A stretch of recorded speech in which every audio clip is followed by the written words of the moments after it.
Saudara-saudara, negara kita sedang membutuhkan suasana yang lebih adem saat-saat ini. Bangsa negara kita sedang membutuhkan dukungan doa dari kita sebagai pengikut Kristus, agar pemerintah diberi hikmat, wibawa, dan kekuatan untuk menyelesaikan begitu banyak persoalan yang sedang terjadi di negeri kita.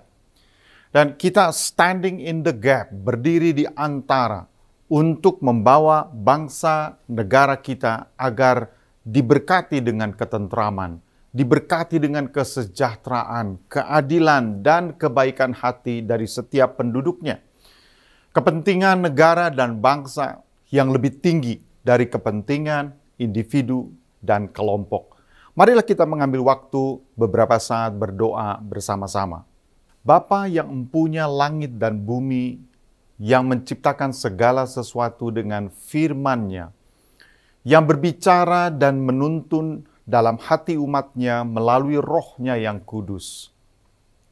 Kami berdoa untuk bangsa dan negara kami, berikanlah hikmat kepada pemerintah kami, kewibawaan yang berasal dari Tuhan sendiri, sebab Engkau pemberi kekuasaan untuk menyelesaikan dan mengatasi segala yang terjadi di negeri kami. Tidak ada yang sulit dalam kekuasaan Allah kami. Kami percaya bahwa Engkau masih mengendalikan segala sesuatu. Berkatilah bangsa negara kami dengan ketaatan kepada hukum dan kebaikan. Berkatilah bangsa negara kami dengan ketentraman dan kesejahteraan. Berkatilah bangsa kami, negara kami, dengan pemulihan dari segi ekonomi dan juga dari pandemi secepatnya. Engkaulah pemberi jalan keluar bagi kami. Berkatilah bangsa negara kami dengan kerjasama yang baik dari semua lapisan masyarakat. Terima kasih Tuhan Yesus, jika sebentar kami juga akan mendengarkan firman Allah. Berkatilah pesan firman Allah bagi kami semua. Di dalam nama Tuhan Yesus, kami sudah berdoa. Haleluya. Amin. Saudara-saudara, pada hari ini saya ingin berbicara tentang 3 ajaran Yesus yang paling sulit diikuti dan dijalankan. Nah, hari ini saya ingin memperlihatkan apa yang sudah jelas tanpa harus ditafsirkan kembali atau diulas terlalu dalam. Karena memang sudah terlihat di permukaannya apa yang diajarkan oleh Yesus. Dan sampai hari ini atau mungkin belakangan ini, saudara-saudara, 3 hal yang akan saya sebutkan ini agak canggung untuk disampaikan dari mimbar-mimbar gereja. Karena kita semua merasa kurang berhasil mengikutinya, kurang berhasil menjalankannya. Kita berusaha dengan sepenuh hati, tetapi selalu terpancing untuk mengambil langkah yang keliru atau langkah yang salah.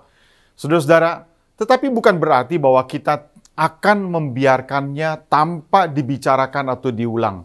Karena kalau kita biarkan, maka arah kita sebagai orang percaya akan jauh dari apa yang diajarkan Yesus kepada kita. Etik kerajaan atau lebih tepatnya lifestyle dari apa yang diinginkan Tuhan dari kita sebagai pengikut Kristus. Ajaran-ajaran Kristus yang bersangkutan dengan hati nurani, yang hanya mungkin disampaikan beberapa kali saja, tetapi itu sanggup menyengat kita, menemplak dan menerpa kita, sehingga kita tidak akan mudah melupakannya. Itu sangat menohok barangkali dengan kebiasaan atau berbeda dengan kebiasaan daging kita. Tetapi sayangnya saudara-saudara, kesemua itu paling kita abaikan, karena kita tidak sanggup menjalankannya menurut contoh Kristus. Sebagian kita tidak membicarakan lagi tentang ajaran Yesus ini karena kita merasa bahwa mungkin sudah tidak cocok dengan zaman ini.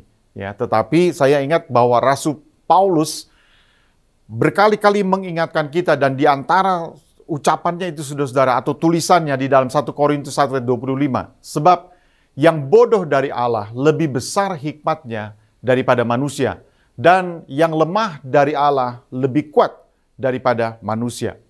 Nah, hari ini kita harus ingatkan diri kita, suka atau tidak suka, ini yang akhirnya akan menghadang kita untuk membuktikan apakah kita sungguh-sungguh pengikut Kristus atau bukan.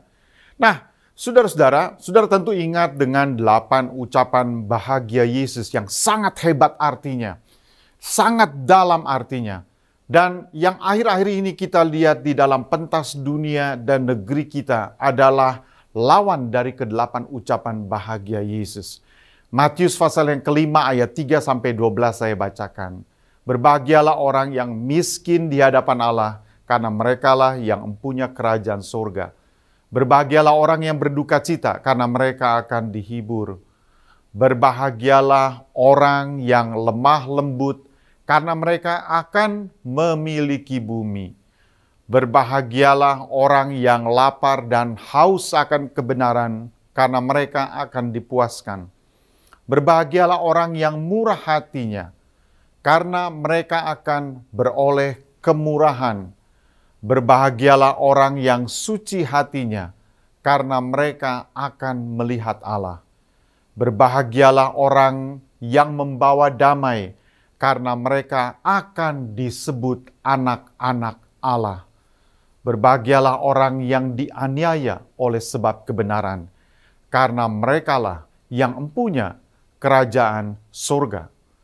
Berbahagialah kamu jika karena aku kamu dicela dan dianiaya dan kepadamu difitnahkan segala yang jahat. Bersukacita dan bergembiralah karena upahmu besar di surga.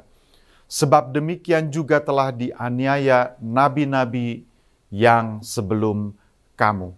Saudara-saudara, saat kita membaca isinya itu sangat penuh dengan penyingkapan. Allah menyingkapkan sesuatu yang sangat penting bagi kita yang menjadi etik dari kerajaan Allah yang harus kita ikuti. Dan apa yang dikatakan oleh Yesus ini, saudara-saudara, berlawanan dengan naluri kita.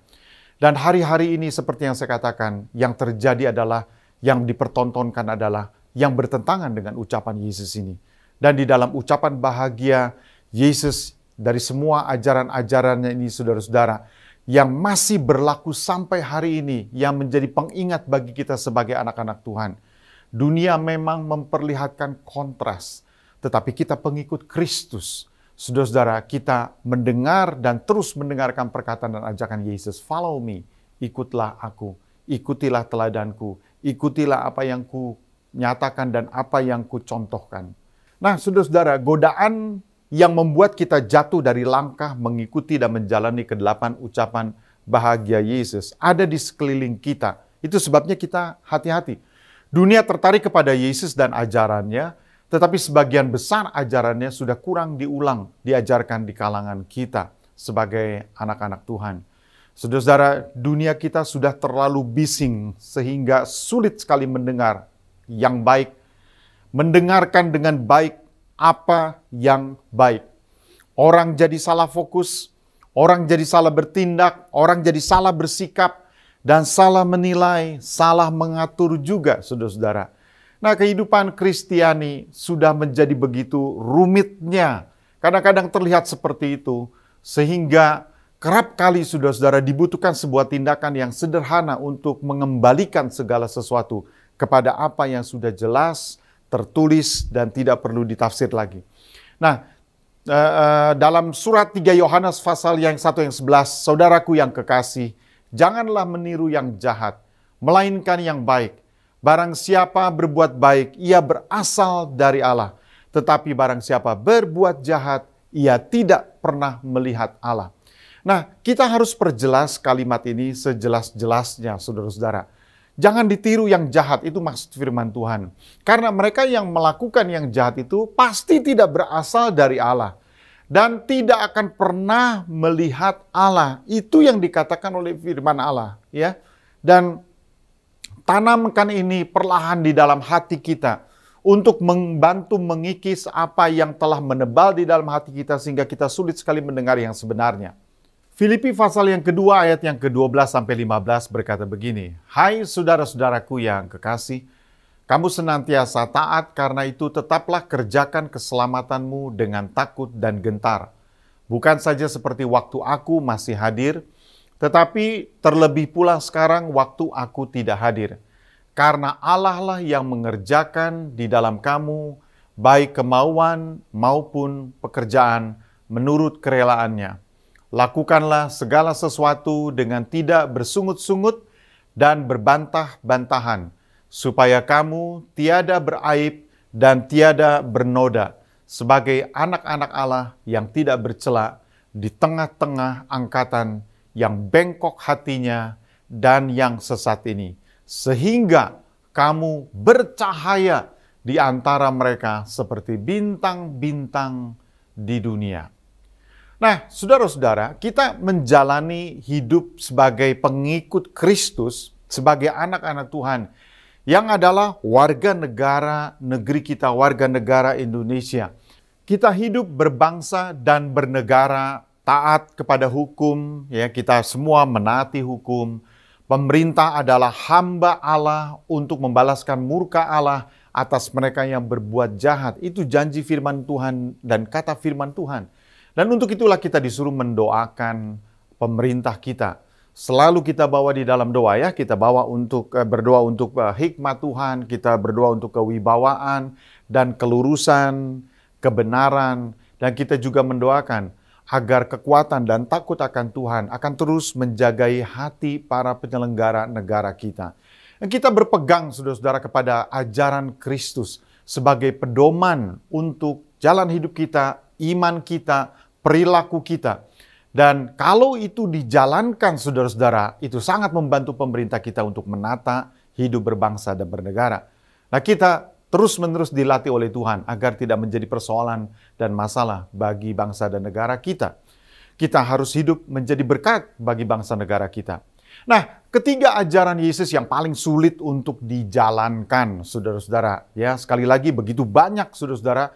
Nah, tetapi ada yang paling sulit, ya. Nah, ketiga ajaran ini memang sulit dilakukan karena ketiga ajaran ini langsung, saudara-saudara, itu menahan kita untuk melakukan dorongan hati yang alamiah yang biasanya keluar dari diri kita begitu saja sebagai respons. Dan ketiga hal yang saya maksudkan ini adalah yang pertama, ya. Sebagaimana dikatakan di dalam Matius 5:39, janganlah kamu melawan orang yang berbuat jahat kepadamu. Nah, semua ini, saudara-saudara, kata-kata ini dimengerti oleh para murid dan juga orang percaya. Di dalam arti jangan membalas kejahatan dengan kejahatan. Hal yang kedua, saudara-saudara, Matius 7 ayat yang ke-1. Jangan kamu menghakimi supaya kamu tidak dihakimi. Ya. Dan saudara-saudara, yang ketiga yaitu Matius 7 ayat 12. Segala sesuatu yang kamu kehendaki supaya orang perbuat kepadamu, perbuatlah demikian juga kepada mereka. Ini yang disebut sebagai the golden rule yang ada di dalam semua agama di dunia ini. Nah, yang pertama, saudara-saudara, mari kita lihat tentang janganlah kita membalas kejahatan dengan kejahatan. Sebagaimana saya bisa sebutkan, saudara-saudara, dari ayat Matius 5 ayat 38 sampai 44. Kamu telah mendengar firman, mata ganti mata dan gigi ganti gigi. Ini yang disebut dengan lex talionis. Ayat 39, tetapi aku berkata kepadamu, janganlah kamu melawan orang yang berbuat jahat kepadamu. Melainkan siapapun yang menampar pipi kananmu, berilah juga kepadanya pipi kirimu. Dan kepada orang yang hendak mengadukan engkau karena mengingini bajumu, serahkanlah juga jubahmu. Dan berikutnya, saudara-saudara, dan siapapun yang memaksa engkau berjalan sejauh 1 mil, berjalanlah bersama dia sejauh 2 mil. Saudara-saudara, tidak mudah, ya. Lalu ayat 42, berilah kepada orang yang meminta kepadamu dan janganlah menolak orang yang mau meminjam daripadamu. Kamu telah mendengar firman, kasihilah sesamamu manusia dan bencilah musuhmu. Tetapi aku berkata kepadamu, kasihilah musuhmu dan berdoalah bagi mereka yang menganiaya kamu. Nah, bagian-bagian ini, saudara-saudara, kecuali untuk yang lex talionis yang sudah saya katakan tadi, yaitu mata ganti mata, gigi ganti gigi. Dalam praktek orang Yahudi, ya, lex talionis ini, saudara-saudara, diganti dengan hukum denda bukan diterapkan dengan hukum letterleh, saudara-saudara. Jadi jangan dikaburkan dengan bunyinya, karena orang Yahudi sebagai penerima hukum itu tidak menerapkan arti fisik, tetapi memakai sistem denda. Ya, mereka tidak menerapkan secara letterleh, sebab dengan cara demikian mereka akan menciptakan kesalahan baru, terutama karena akan terkena kepada orang yang tidak bersalah. Nah, saudara-saudara, dari Matius 5 yang sudah saya bacakan kepada kita semua. Nah, saudara dan saya melihat bagaimana Yesus menuntun kita yang mengaku sebagai para pengikutnya, pengikut Kristus, agar kita jangan melawan orang yang berbuat jahat kepada kita, saudara-saudara. Extra mile, ya, perjalanan yang lebih jauh daripada yang dimintakan. Malah kita disuruh untuk mengasihi dan mendoakan musuh-musuh kita atau orang yang tidak menyukai kita. Lihat yang dikatakan Yesus. Tidak perlu penafsiran yang mendalam. Saudara-saudara, cukup dibaca langsung, saudara tahu isinya, saudara tahu ajarannya. Nah, Matius pasal yang kelima ayat 46 sampai 48. Apabila kamu mengasihi orang yang mengasihi kamu, apakah upahmu? Bukankah pemungut cukai juga berbuat demikian? Dan apabila kamu hanya memberi salam kepada saudara-saudaramu saja, apakah lebihnya daripada perbuatan orang lain? Bukankah orang yang tidak mengenal Allah pun berbuat demikian? Ayat 48, karena itu haruslah kamu sempurna, sama seperti Bapamu yang di sorga adalah sempurna. Wah, tuntutannya kelihatannya berat ya. Sempurna sama seperti Bapamu di sorga sempurna. Saudara-saudara, Rasul Petrus menuliskan begini dalam kaitan dengan ajaran Yesus soal janganlah kamu membalas kejahatan dengan kejahatan. 1 Petrus 3, 9-12. Dan janganlah membalas kejahatan dengan kejahatan atau caci maki dengan caci maki. Tetapi sebaliknya, hendaklah kamu apa? Memberkati. Karena untuk itulah kamu dipanggil, yaitu untuk memperoleh berkat. Sebab siapa yang mau mencintai hidup dan mau melihat hari-hari baik, ia harus menjaga lidahnya terhadap yang jahat dan bibirnya terhadap ucapan-ucapan yang menipu. Ia harus menjauhi yang jahat dan melakukan yang baik.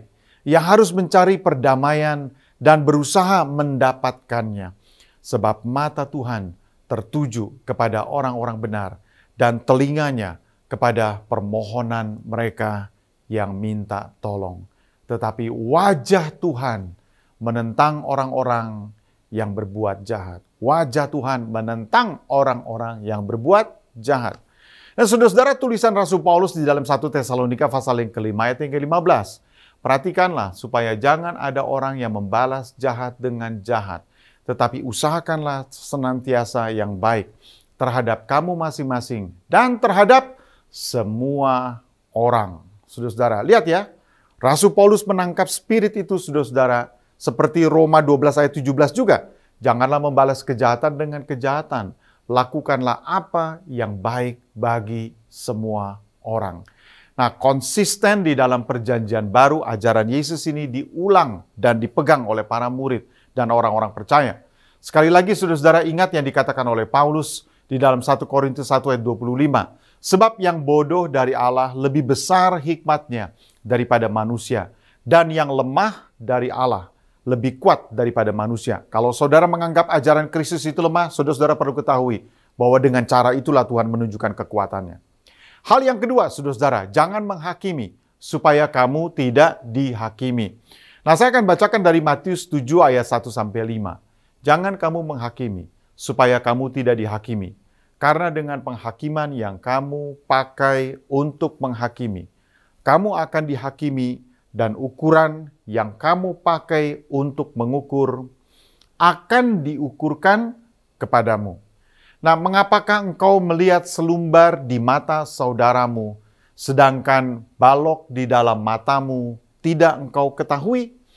Bagaimanakah engkau dapat berkata kepada saudaramu, biarlah aku mengeluarkan selumbar itu dari matamu, padahal ada balok di dalam matamu. Hai orang munafik, Yesus keras di sini, saudara-saudara. Keluarkanlah dahulu balok dari matamu, maka engkau akan melihat dengan jelas untuk mengeluarkan selumbar itu dari mata saudaramu. Nah, perkataan-perkataan yang keras yang diucapkan Yesus, tetapi mari kita lihat saudara-saudara apa yang dimaksudkannya. Sebab memang bagian ini sangat sulit diterapkan dalam dunia yang sekarang ini, yang sangat mendorong orang untuk eksis, untuk tampil, untuk menunjukkan keberadaan dirinya, bahkan saudara-saudara untuk cenderung membebaskan orang untuk menyatakan apa saja yang disukainya. Saudara-saudara, jika orang sudah mulai menggunakan kebebasannya dan terlalu bebas, biasanya akan jatuh di dalam satu kesalahan, yaitu kesalahan kesombongan. Nah, pasti saudara-saudara, oleh karena Paulus pernah mengikatkan knowledge puffs up. Nah, satu kali saudara-saudara di dalam tulisannya, Rasul Paulus menceritakan atau menuliskan tentang kebebasan yang dimiliki oleh mereka yang tahu rahasia bahwa tidak ada berhala di dunia dan tidak ada Allah lain selain Allah yang esa. Ia menyebutnya begini, 1 Korintus pasal yang ke-8 ayat yang ke-1. Nah, tentang daging persembahan berhala, kita tahu, kita semua punya pengetahuan. Nah, pengetahuan yang demikian membuat orang menjadi sombong, tetapi kasih membangun. Nah, kata-katanya sangat jelas. Kalau kita merasa mengetahui sesuatu, akibatnya saudara-saudara sombong, dan akhirnya saudara-saudara, Paulus mengatakan bahwa yang menjadi saingan atau menjadi lawan daripada itu adalah love. Itu adalah kasih. Nah, pengetahuan yang terlalu bebas, saudara-saudara, untuk diungkap sehingga itu menyalahi banyak hal, saudara-saudara, sehingga itu bisa menyangkali nurani orang yang barangkali saudara-saudara tidak siap untuk itu. Kata firman Tuhan hanya berasal atau menciptakan kesombongan. Menempatkan diri kita terlalu berbeda memang akan sangat menggoda kita untuk melompat kepada kesombongan. Tanpa kita sadari, saudara-saudara. Nah, kemampuan untuk mengenali semua godaan-godaan ini di dalam pikiran dan hati saudara-saudara, itulah yang sangat diinginkan oleh Yesus. Sebelum akhirnya kita bisa jatuh di dalam kesalahan kesombongan. Sampai Yesus bilang, saudara-saudara, bahwa balok di mata kita, yang kita sendiri tidak lihat, saudara-saudara. Ada beberapa alasan, kata Yesus, mengapa kita sebaiknya tidak menghakimi orang lain. Ya, saudara-saudara, nah aturan mainnya sebenarnya sangat sederhana. Begini, ukuran yang sama yang kita terapkan kepada orang atau kepada seseorang akan dikenakan juga kepada kita. Logika akan bertemu dengan logika. Dan jika kita sering, saudara-saudara, datang di dalam doa pribadi kita, ya bergumul di hadapan Tuhan, bertemu dengan Dia, biasanya kita akan menjalani proses untuk dikoreksi sama seperti apa yang dialami oleh Yesaya. Ya, akhirnya Tuhan memperlihatkan keadaan diri kita sendiri. Yesus sendiri sering berkata keras kepada mereka yang munafik. Tetapi saudara-saudara, mengapa ia berkata janganlah menghakimi? Kecuali kalau kita memang mengerti maksud Yesus waktu ia berbicara seperti itu. Nah, saudara-saudara, maksud Yesus adalah janganlah punya keinginan berkuasa di atas orang lain, mengadili orang tanpa belas kasihan. Dan saya menyebutnya, saudara-saudara, barangkali memberikan penilaian dari ketinggian. Ya, diperlukan kerendahan hati untuk memberikan penilaian. Kesalahan ini sering terjadi pada mereka yang baru mencoba memanah ikan di dalam air. Seorang yang berusaha untuk menangkap ikan dengan cara memanahnya, ia perlu menyesuaikan sudut kemiringannya supaya kena kepada sasarannya. Mungkin dia akan menembakkannya lebih bawah lagi, saudara-saudara, daripada apa yang muncul di matanya, yaitu ikannya. Nah, kita mungkin tidak sadar bahwa kita punya problem yang sama. Ya, kita bisa lolos dari 1-2 hal. Jangan takabur dulu, saudara-saudara, oleh karena tidak ada orang yang sempurna. Ya, bisa saja kita kelolosan di sisi lain. Nah, kesombongan bisa membutakan mata rohani kita, sehingga kita merasa beda sendiri, kita merasa paling tahu, dan kemudian paling benar, paling meluruskan. Saudara-saudara, kerendahan hati di dalam akademik adalah footnotes. Ya. Kerendahan hati di dalam pelayanan adalah memiliki mentor. Nah, kerendahan hati di dalam pengetahuan adalah berani berdiskusi, mau mendiskusikan. Kerendahan hati di dalam penilaian adalah pengertian. Sebab ada banyak orang yang memberikan penilaian tanpa pengertian. Nah, hal yang ketiga, saudara-saudara, itu segala sesuatu yang kamu kehendaki supaya orang perbuat padamu, perbuatlah demikian. Nah, ini ajaran yang saya sebut sebagai the golden rule yang saudara lihat, saudara-saudara, di dalam begitu banyak buku, ya. Dan firman Allah, Matius 7:12 berkata, segala sesuatu yang kamu kehendaki supaya orang perbuat kepadamu, perbuatlah demikian juga kepada mereka. Nah, disebut sebagai the golden rule, saudara-saudara, yaitu aturan emas atau yang utama yang oleh Karen Armstrong, penulis buku A History of God.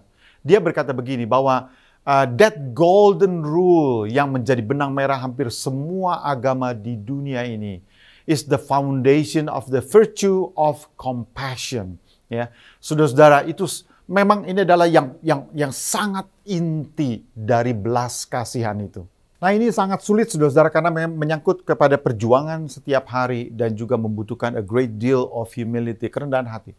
Nah, saya katakan ini adalah ajaran yang sangat sulit, saudara-saudara, untuk dilakukan karena pada dasarnya kita ini terlalu berpusat kepada diri sendiri, sehingga Karen Armstrong sendiri pernah mengatakan bahwa our civilizations depends upon violence and aggressions. Nah, saudara-saudara, peradaban kita itu tergantung atau berdiri di atas kekerasan dan pelanggaran. Nah, saudara-saudara, jadi saudara-saudara lihat bahwa memang ego manusia yang masih berada di sentral kehidupan kita, yang akhirnya membentuk peradaban kita. Sehingga sangat sulit ditemukan, saudara-saudara, ada orang yang benar-benar bisa hidup dengan tentram dan damai di muka bumi ini. Kita hidup dengan tentram dan damai oleh karena ada aparat keamanan yang menjagai kita dengan persenjataan. Jadi memang segala sesuatu, saudara lihat, kontras sekali hidup ini. Tetapi itu kenyataan yang ada. Nah, lihatlah yang dikatakan oleh Yesus sendiri. Matius pasal 7 ayat 13-14. Masuklah melalui pintu yang sesak itu, karena lebarlah pintu dan luaslah jalan yang menuju kepada kebinasaan. Dan banyak orang yang masuk melaluinya. Karena sesaklah pintu dan sempitlah jalan yang menuju kepada kehidupan. Dan sedikit orang yang mendapatinya. Nah, maksud Yesus adalah susah, tidak mudah dijalankan. Tidak mudah, saudara-saudara, berjalan di bumi ini dengan prinsip yang Yesus katakan ini. Tetapi cara kita memperlakukan orang, nah, saudara-saudara, seberapapun kekayaan kita, seberapapun kurangnya kita juga sebaliknya, saudara-saudara, ingatlah, orang yang telah menurunkan egonya itu dari tahta dirinya sendiri akan selalu berpegang kepada prinsip ini. Jika kamu ingin diperlakukan baik oleh orang, perlakukan baik dulu orang lain. Saya rasa negara akan sangat tertolong jika semua penduduk negeri ini menjalankan perkataan-perkataan Yesus ini, bukan? Walaupun sederhana, saudara-saudara, tetapi sangat mendasar sekali. Itu sebabnya saya katakan, jarang dibicarakan lagi di gereja, di mimbar-mimbar. Karena apa? Karena memang sulit dijalankan. Dan hari ini saya telah menyampaikan kepada saudara ketiga hal yang sangat penting ini. Jangan sampai kita sebagai orang Kristen hidup terlalu sophisticated sebagai orang Kristen. Sampai-sampai hal mendasar kita hindari dan kita tidak pegang lagi. Saudara-saudara, ketiga hal yang sudah saya katakan pada hari ini, ya. Ketiga hal itu, saudara-saudara ingat, yang pertama, di dalam Matius 5 ayat 39, janganlah kamu melawan orang yang berbuat jahat kepadamu. Dimengerti, saudara-saudara, oleh para murid, sekali lagi, dan orang percaya dalam arti jangan membalas kejahatan dengan kejahatan. Dan yang kedua, saudara-saudara, Matius 7 ayat yang ke-1. Jangan kamu menghakimi supaya kamu tidak dihakimi. Dan yang terakhir, saudara-saudara, segala sesuatu yang kamu kehendaki supaya orang perbuat kepadamu, perbuatlah demikian juga kepada mereka. It's the golden rule. Itu adalah hukum emas atau aturan emas bagi kita semua yang mengatur hubungan antar manusia. Saudara-saudara, mari kita datang kepada Tuhan, merendahkan hati kita dan mengakui keadaan diri kita, meminta agar Dia akan menguatkan kita, menguduskan hati kita kembali. Mari kita berdoa. Tuhan Yesus, terima kasih karena kami telah mendengar firman-Mu dan Engkau menyadarkan kami, Tuhan, tanpa memerlukan penafsiran yang terlalu dalam. ajaran-ajaran Kristus yang memperlihatkan kebenaran Tuhan langsung di permukaan. Kami berdoa supaya sebagai anak-anak Tuhan, kami tidak terpancing oleh situasi yang ada, yang memperlihatkan bagaimana dunia menerapkan aturan dan prinsip yang terbalik dengan apa yang diajarkan Yesus. Jangan sampai kami menjadi orang juga yang membalas kejahatan dengan kejahatan. Tuhan, kami juga berdoa di dalam pergumulan kami sebagai anak-anak Tuhan. Janganlah sampai kami menjadi orang-orang yang menghakimi sesama kami tanpa pengertian, tanpa belas kasihan, tanpa keadilan. Bapa di surga, berikan kepekaan kepada kami supaya kami terhindar dari kesombongan, dari arogansi, dari keangkuhan hati. Tuhan Yesus, terima kasih. Berikan kepada kami hikmat-Mu. Berikan kepada kami hati yang baik. Dan Tuhan, sebagaimana yang kami kenali, yang dituliskan oleh begitu banyak orang juga yang juga Tuhan Engkau telah ajarkan kepada kami, agar segala sesuatu yang kami harapkan orang perlakukan kepada kami, haruslah lebih dahulu kami lakukan kepada orang lain. Biarlah Bapa, the golden rule ini akan mengatur pergaulan kami satu dengan yang lainnya sebagai anak-anak Tuhan dan sebagai warga negara Indonesia. Tuhan Yesus, terima kasih. Berkatilah bangsa negara kami Tuhan dengan penerapan dari ketiga hal ini. Apakah kami akan menerapkannya dengan tidak menyadari bahwa Kristus sebenarnya mengajarkan pokok-pokok penting ini bagi kami? Ataukah Tuhan kami akan mengakuinya dan berterima kasih karena Yesus Tuhan yang mengajari prinsip-prinsip yang benar ini. Bapa di surga, terima kasih. Kami menyerahkan segala sesuatunya ke dalam tangan Tuhan.